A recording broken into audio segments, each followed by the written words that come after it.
ഉൽപ്പത്തി പുസ്തകം 24 അധ്യായം 4 വാക്യം.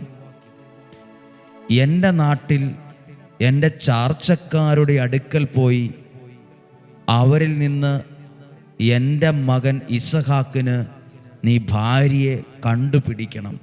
ഒരു ഉത്തരവാദിത്വം അബ്രഹാം ഏൽപ്പിക്കുവാണ്. എൻ്റെ മകന് ഒരു ഭാര്യയെ നീ കണ്ടെത്തണം. അപ്പോൾ അദ്ദേഹം ചിന്തിച്ചു, ഞാൻ എങ്ങനെ കണ്ടുപിടിക്കും? അപ്പോൾ പറഞ്ഞു കൊടുത്ത വാക്കാണ്, ദൈവത്തിൻ്റെ ദൂതൻ നിനക്ക് മുമ്പേ പോകും, നീ അവിടെ ചെന്ന് എൻ്റെ മകനൊരു ഭാര്യയെ കണ്ടെത്തും. ആ വാക്യമാണ് 7 വാക്യത്തിൻ്റെ അവസാനം. കർത്താവ് തൻ്റെ ദൂതനെ നിനക്ക് മുമ്പേ അയക്കും, നീ അവിടെ നിന്ന് എൻ്റെ മകനൊരു ഭാര്യയെ കണ്ടെത്തുകയും ചെയ്യും.